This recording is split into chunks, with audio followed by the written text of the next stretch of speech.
Singapore's Prime Minister says like-minded partners like Germany and Singapore need to work closely together. Now, this is so they can tackle common challenges that confront Asia and Europe. This was echoed by visiting German Chancellor Olaf Scholz at their joint press conference at the Istana. Loong reports.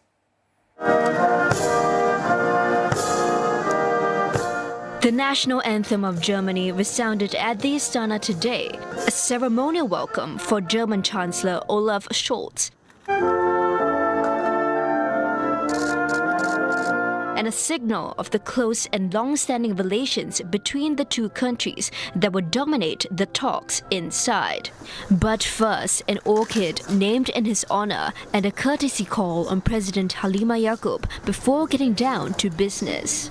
It's Mr Scholz's first trip to Singapore as the German Chancellor, and it's one that reflects Germany's strong interest in the region. I think it's obvious that the world will change and Southeast Asia will play a very important role in the world to come. And so we are working very hard to cooperate, to develop our already good relations and also to prepare our cooperation and our relation with the whole region for the future. And there is a lot of advantages. The two countries have endorsed a joint declaration that sets up a comprehensive blueprint for new and emerging areas of cooperation. These include digitalisation, the future of manufacturing, and the green economy. Speaking at their joint press conference, Singapore Prime Minister Loong notes the warm and growing defence ties between the two countries. He also thanked Germany for continuing to support Singapore's access to its defence technologies and equipment.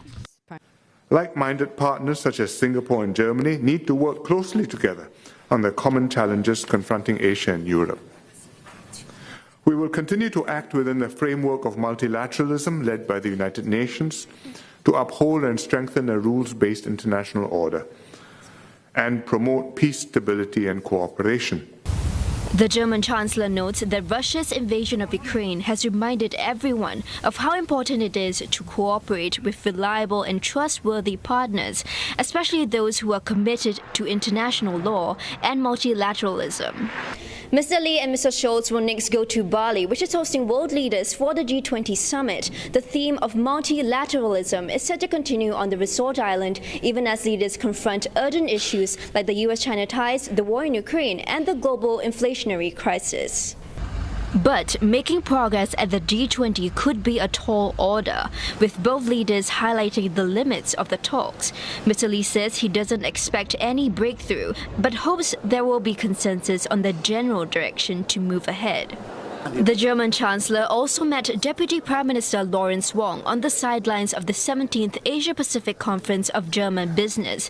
He has brought a high level of business delegation with him for discussions on diversification and sustainability in sharp focus.